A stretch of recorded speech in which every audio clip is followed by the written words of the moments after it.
महिलांवर अत्याचार करणारा भोंदू खरात हा माइंड रीडिंग करायचा आणि त्यामुळे महिलांच्या मनातलं तो ओळखायचा आणि त्यातून निर्माण झालेल्या त्याबद्दलच्या त्याच्या अंगात शक्ती आहे अशा कल्पनेमुळे महिला त्याच्यावर विश्वास ठेवायच्या असं आपण सगळेजण आता ऐकतोय. हे ऐकताना असं मनात येऊ शकतं की हे माइंड रीडिंग करता येणं ही काहीतरी एखाद्या भोंदूला प्राप्त असलेली सिद्धी आहे किंवा माइंड रीडिंग हे काहीतरी पुरातन शास्त्र आहे.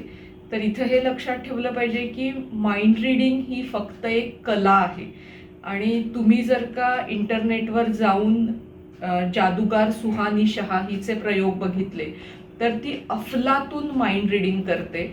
अनेक सेलिब्रिटी लोकांच्या लहानपणीचे मित्र, त्यांच्या मनात असलेल्या भावना अशा गोष्टी तिने ओळखून दाखवलेल्या आहेत आणि तिचा प्रामाणिकपणा हा आहे की ती स्पष्टपणे सांगते की माझ्या अंगात कोणतीही सिद्धी नाही, ही कला आहे.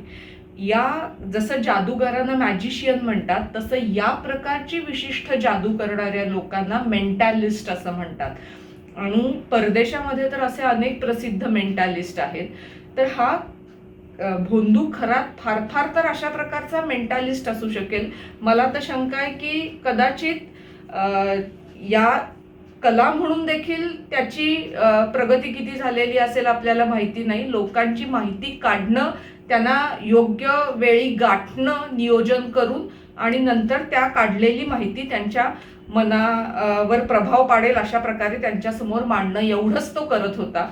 त्यामुळे हे लक्षात ठेवलं पाहिजे की माइंड रीडिंग हे कोणतंही शास्त्र नाही, माइंड रीडिंग ही कोणतीही सिद्धी नाही. माइंड रीडिंग ही एक कला आहे ज्यामध्ये तुम्ही वेगवेगळ्या प्रकारे गोळा केलेली माहिती योग्य वेळ साधून त्या माणसाला सांगता. त्यामुळे अशा प्रकारे आपल्यावर प्रभाव टाकू इच्छिणाऱ्या कोणत्याही व्यक्तीवर विश्वास ठेवू नये, त्याला गंमत म्हणून बघितलं पाहिजे.